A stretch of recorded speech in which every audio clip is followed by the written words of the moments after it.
Hello, and welcome to Immigrant Magazine Weekly on TIMTV, where we share the immigrant perspective on breaking news and stories of importance to the growth of our communities. And the best in all things immigrant.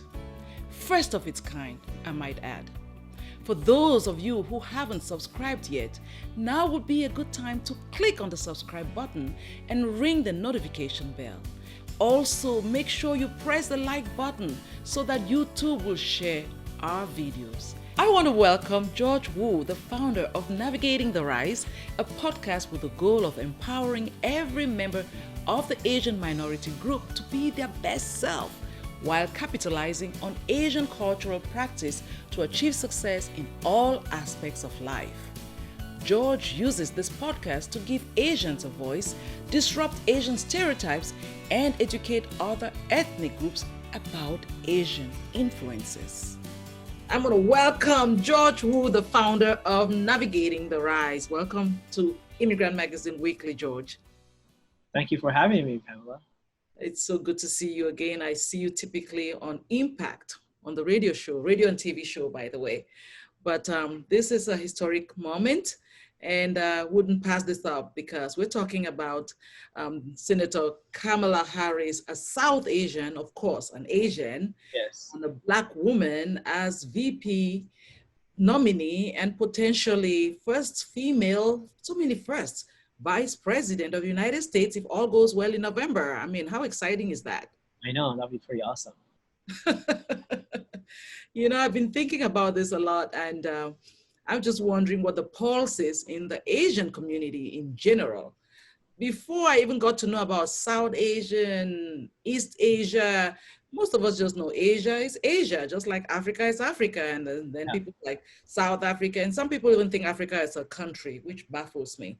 But anyway, as someone whose focus is really about navigating the rise and helping Asians define themselves, what does this mean? What's going on in the community? Do you have a pulse for it? Yeah, so there's both on the good side and on the not good side. So on the positive side, as people resonate that, oh wait, Kamala is one of the first Asian member to be representing us, which is great. They feel attached to it. I think the biggest one they felt attachment to was Andrew Yang when he was running with everyone else. So now with someone else who kind of share that heritage, it's great. So they kind of go on that bandwagon as well. On the other hand, there are other Asians where basically they don't feel that attachment. If you look at how media portrays Pamela, they portray her more as an African American as opposed to the Asian. Like if you look at past history, that's how media portrays that in general. Whenever someone has some sort of a African American or Black blood, they kind of portrays that person there. For example, Tiger Woods, like he's actually partially Asian, but you never think of Tiger Woods as potentially Asian, right? You just think of it as an African American symbol. So I think a lot of times that happens too. So then there's a kind of a mix in between when it comes to the Asian populace. And also when you look at Asia, it's actually pretty big. Your South, West, East, and North Asia. And people don't know that North Asia is actually Russia.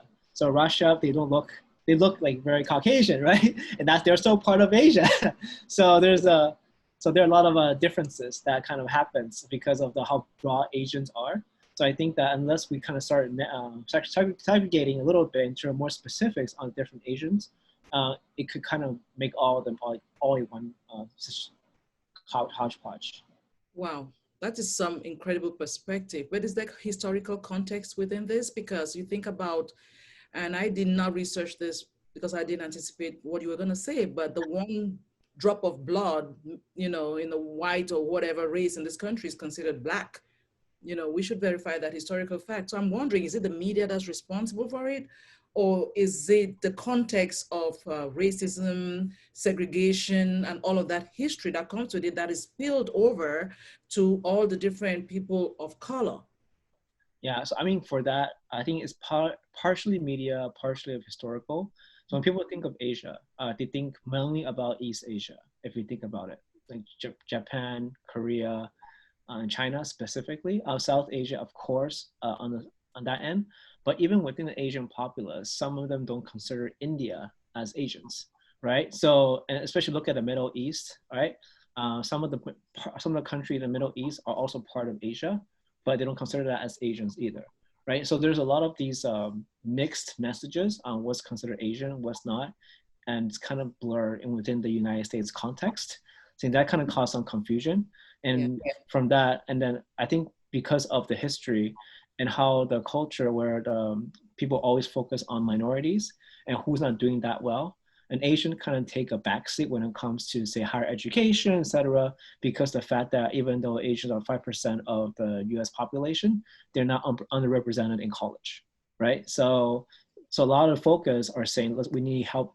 A lot of programs that I was part of when I was younger, such as Minds Matter and Junior Achievement, etc., they're all focused on minority groups. The minority group tend to be revolve around African American, Latin American, and Hispanic American, that realm, right? So the Asian tend to not be the one that's broadly broadcasted as well.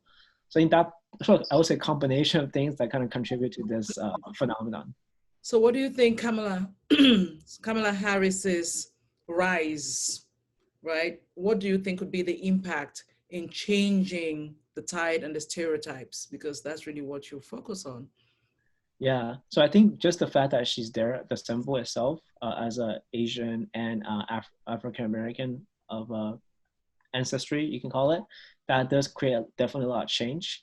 So I think mainly, more in the African American community. I think because Asia is pretty segregated, if we can actually propagate that a bit more, that she's also part Asian as well, as opposed to just pure using like the color of your skin, for example, to dictate what the racial ethnicity is. I think that will kind of bring a lot more headway, and that'll probably get a lot more the Asian populace who wants to potentially vote for that group or get to know more that party versus just blindly voting based on the facts and metrics. Well, Kamala's parents were both immigrants from Jamaica and India. So do you think that this combination, especially with what we've been dealing with the systemic racism and the Black Lives Matter movement and all the different groups that are coming up and trying to break through to be seen, do you think that her heritage is helping put a face to some of what we're experiencing right now? Because, having had this nomination, there's been a little bit of backlash, not even from the immigrant community, but some folks are having a hard time accepting her. Oh, really? How so? I didn't hear too much. For example, the president, I didn't want to call his name, but the president and his supporters, from what I understand, I had a conversation with a gentleman who broke it down to me and said, there is a section of Americans that find it hard when minorities step up and rise, which we all know. Yes. So I'm wondering if Kamala's heritage, her father coming from Jamaica and the mother, maybe it will galvanize minority communities to coalesce together and work against, that kind of tide that is against them. Maybe it's time for us to work together. Yeah, I think so. I think a lot of times, so look at the past history, there are a lot of times where, not to say who or what, but there has been policies where they're basically causing like almost infighting against minority groups as a way to separate the minority group from getting together. And you mentioned about Kamala's heritage. I didn't even know she came from Jamaica. So that was definitely good. That matter of fact is Jamaican. Yeah, so it wasn't mentioned in any of the articles I read, and the articles I read, first African American, right? They didn't mention about Jamaica as a whole, the country. So you can see that media already kind of already accentuate some of the facts and kind of hide some of the detail that might not be as relevant to what people think they want to hear. But I kind of follow back onto your point. I think it is very important if you kind of have showed that rise of minorities, and then kind of really accentuate that the U.S. is the land of immigrants as opposed to not. So I think a lot of the group that you mentioned who currently support the current administration are having trouble is it's almost out of fear because they have always been the majority of the U.S. population, right? So to them, it's kind of unfathomable that they can suddenly become no longer a majority. And that's scary. Imagine like people always want to be fit in with the crowd, right? So imagine now, suddenly, you're no longer the majority. I mean, your opinion becomes harder to stand out. And that's actually very scary.